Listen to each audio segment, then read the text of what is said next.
Hi everybody, and welcome back to my channel.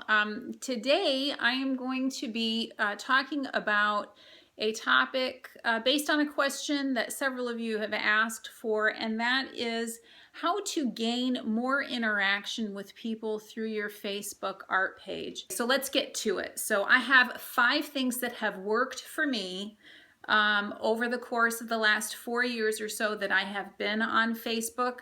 And if you follow these 5 things, I really feel that you will see some success in getting more people engaging with your art page. I wrote them down so that I will not lose track. And I suppose I should get my glasses on. Don't you have certain days where you just wonder, my gosh, I'm getting old? Okay, so number 1, the first thing that I recommend that you do is once you have a Facebook page established, and I don't mean a personal page, I mean a business page, an art page. You don't have to label it business. You can call it an art page. I think there are different ways that you can categorize your page, so it doesn't have to be a business. If that's what's turning you off to getting a page together by itself on Facebook, again, aside from your personal page, this is something that is devoted solely to your art. You can categorize where you don't have to label it as a business unless you want to. So the first thing that I recommend that you do after you have that established, after you have a page established, then your job, one of the first things that you should do is join groups where people who would appreciate your work they tend to gather. So for example, I'll use my work. So I have been working on a spirit animal series for over 2 years now.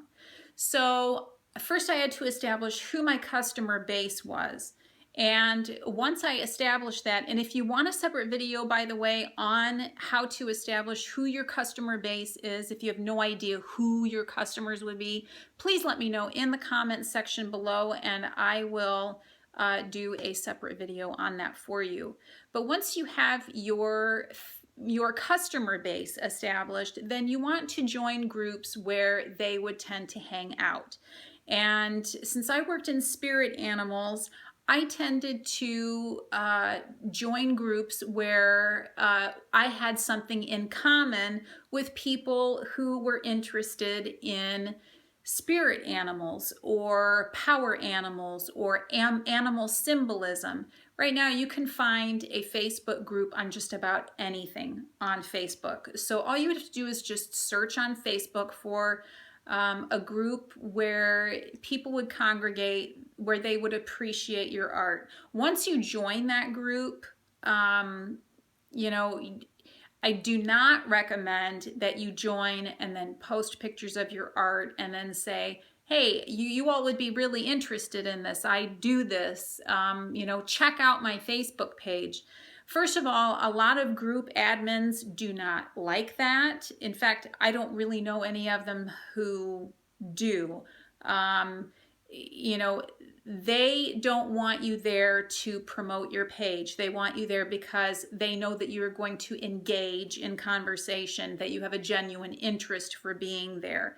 And so whatever group you join, make sure that it's something that you are passionate about. That is huge. Once you are established within those groups, you've commented, you've been respectful to other people's posts, and if it's relevant to a particular conversation or topic, then you can mention, hey, I have done this on my art page. I'm trying to think, for example, there have been a couple of times where it's been relevant for me to mention my art page to a few groups that I have been in. If it calls for it, if it's relevant to the conversation, then by all means mention it. You'll get people funneling back into your Facebook page just for the simple fact that you know, that they know you, they know that you're not there just to promote your page, and they will be more apt to go to your page, at least check it out, you know, things like that. So that would be the first thing that I would recommend.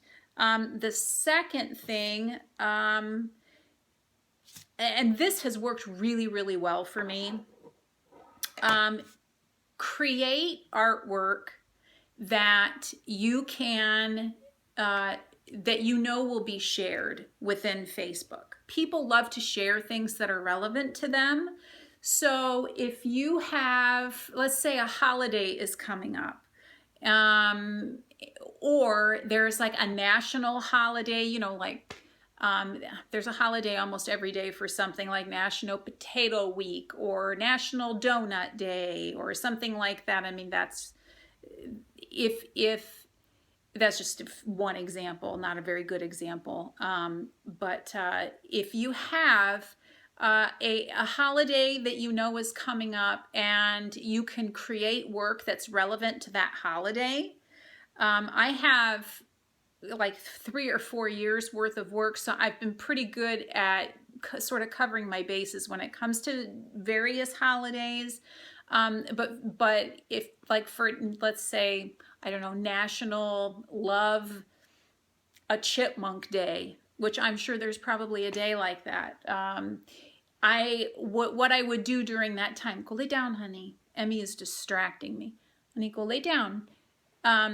So what you can do is create something. I would like create a chipmunk, and then on National Chipmunk Day, I would post an image of that particular painting on my Facebook art page, and then maybe have some quote that is relevant to chipmunks or to cute little animals or something like that. I would include it within the post, and then underneath I might hashtag it National Chipmunk Day or Happy National Chipmunk Day, and I would make sure to tell that to my followers. You know, today is happy, you know, National Chipmunk Day, so I hope you all, you know, go out and leave some peanuts out for your for your little furry friends outside or whatever. You can do the same thing for Valentine's Day. Just sort of think ahead, put your thinking cap on, and I'm sure that you could come up with some type of artwork that maybe perhaps you would want to paint anyway that might correspond with a particular holiday or national event day or something like that. And it could be, you know, news related also. You know, there's World Day, there's National Elephant Day. That is a huge one. There are so many. Check on Twitter, see what is trending.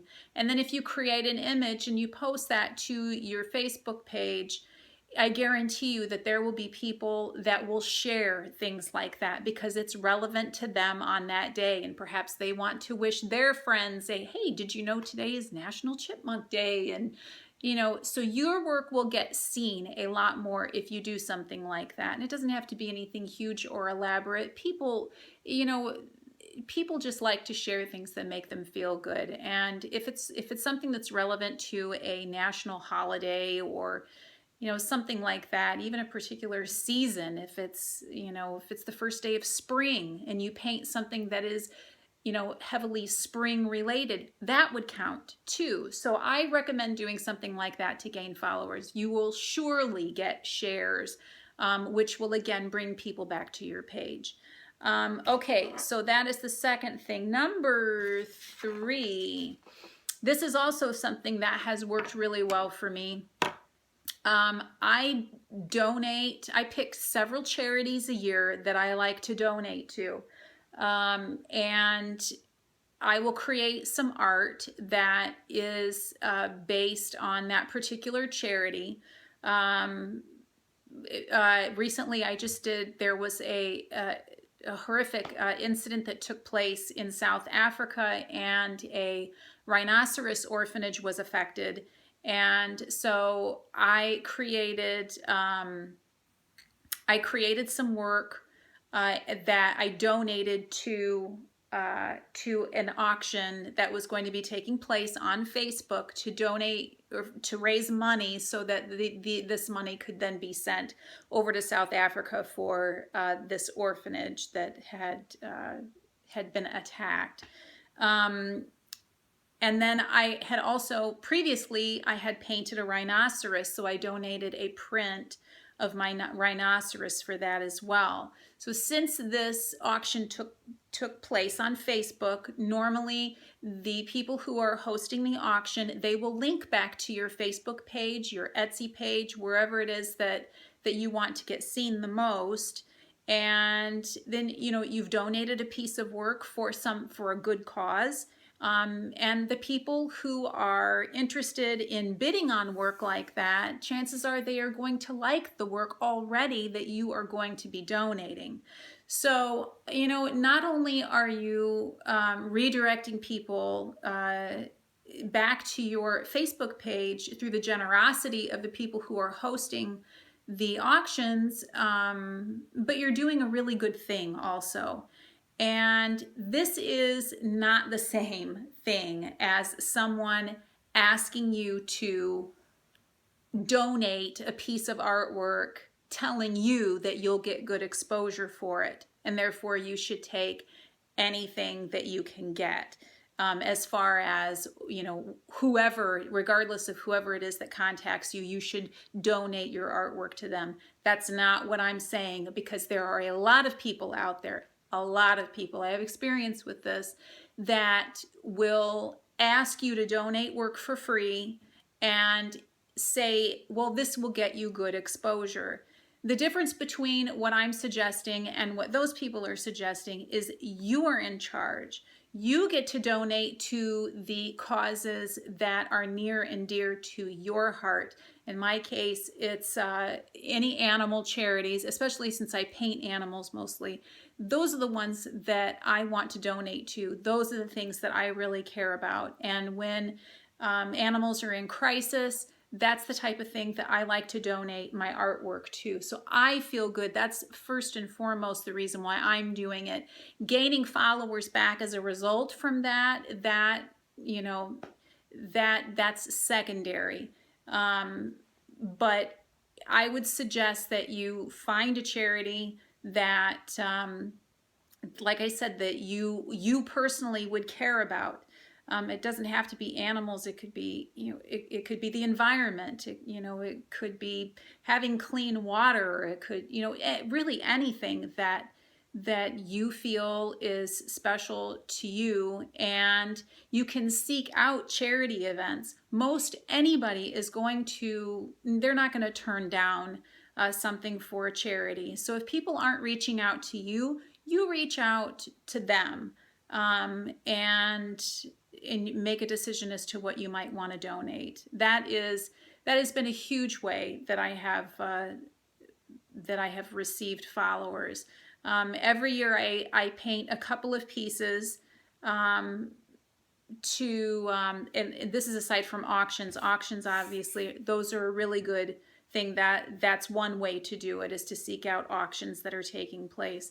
But for example, each year in August, it's National Elephant Day, so I always paint 1 or 2 paintings of elephants, and then I donate 20 or 30%, I believe last year it was 30% of the proceeds for the sale of the painting to the charity of my choice, which the one that I really like is the David Sheldrick Wildlife Trust. They are reputable, they're well established, they do really good work in order to protect and educate people about elephants. So I will create a piece of artwork and I will post it on my Facebook page, and then I usually say something like, you know, the sale from this piece, part of the proceeds are going to be donated to, you know, and if people don't want to purchase it, they will be still more likely to share it with people that they know who like elephants, for example, or whatever the case may be. You'll get shares from it because people like to feel like they're doing something And maybe just sharing something is their way of getting involved. And it is. I mean, people don't really realize that, but sharing work on Facebook, it really, really helps the artist. And I don't think that people realize how much good they do when they share your work. So even to get a share is a big deal. And if people aren't interested in purchasing it, 9 times out of 10, they'll share it, in the chance that somebody else will want to buy it so that they can feel like that they're helping out in some way. So again, I suggest either contributing your artwork to a charity or for an auction, a charity auction. That is definitely a good way to get people engaging more with you. Okay, so let's see what else is there. So the next thing that I wanted to talk about was to host a giveaway on your Facebook page. So once you've established followers, once you have followers to your Facebook page, reward them for being loyal and good followers to your Facebook page. Reward them by giving things away every so often. It doesn't have to be original artwork unless that is what you like to do. It could be a print from work that you've done in the past. Of course, you could host a huge giveaway for an original painting or something like that. But it's all about you making the decision to do whatever fits your schedule. If you don't have time or have no desire to do that, then don't. You could always just give a single print away, or really anything that has your artwork on it. You could give away. It doesn't have to be a print or a painting. Shutterfly, for example, they have, they always have deals for you where they'll give one thing away for free. All you have to do is pay for shipping, and you could get, a mug or something like that, or a magnet with your artwork on it. You could get creative, but I would definitely host a giveaway. And you're bound to get followers through hosting a giveaway, because again, people are more likely to share that type of thing. And yes, you will probably lose some followers after the giveaway is over, because that is bound to happen. But more often than not, people who are going to take the time to like your page are going to want to like your page for a reason. And if people unlike your page afterwards, then you really don't want them liking your page anyway, because you only want people who genuinely want to be there and who would appreciate your work to be there. So that is that's number 4. And the last way, this has worked really well for me too. All of these have worked really well. Ask questions. People like to feel like they're being engaged. If they are not feeling like you are engaging with them on a one-on-one level, they're not going to be very likely to respond. But if you ask your followers a question, if you ask your followers for their opinion on something, then they will most likely respond. They will give their opinion and answer your question. And when they do, then that gets shown in their feed. And so their friends will be more likely to see what it is that they responded to in your post. And that will organically gain you followers. Plus, it's nice to be able to engage with your customers. You want to know what it is that they think. You want to know what colors they like. I regularly will have a work in progress, and I will do an extreme close-up image, so you can't really tell what it is that I'm painting. And then I will just I'll ask my followers, this is what's currently on my art table right now. Would any of you like to take a guess as to what it is that I'm painting? And I will get lots of responses from people who just like playing little games like that. You know, they're curious as to what you're painting and they'll offer their 2 cents. Sometimes I will, you know, mix it up a little bit and say, this is what's on the art table. If you are the first one to correctly guess what it is I'm painting, then you're going to win a 5x7 complimentary print. Which I will send to you free of charge. And, you know, you'll get a lot of comments generally on things like that, but make it challenging. These people are really, really smart. And a lot of times I think that I might have an image that no one would be able to guess what it is. And within like 30 seconds, I have someone with the correct answer. So that's one way to ask questions, but definitely ask questions. If you're stuck on something, ask what color maybe you should use on a particular background, or ask people what subject they would like to see you paint next. You know, I mean, it literally can just be anything. You could ask them how their, you know, how their day is going, you know, to get started if you can't really think of anything to ask people. The more you do it, though, the easier it will get, and people will, they are very likely to respond. These people are, 99% of them are really wonderful people who, you know, they just want to feel connected to you. And as an artist, I'm sure you want to feel connected to the people who follow you. So anyway, those are my 5 ways to get more engagement with people on Facebook. I hope that you have found this helpful. Again, if you have any questions, if you have any comments, if you have any other videos, video ideas that you would like to see from me, please just leave it in the comment section and I would be happy to get back with you. So I hope you guys enjoyed it, and I look forward to seeing you next time. So take care. Bye.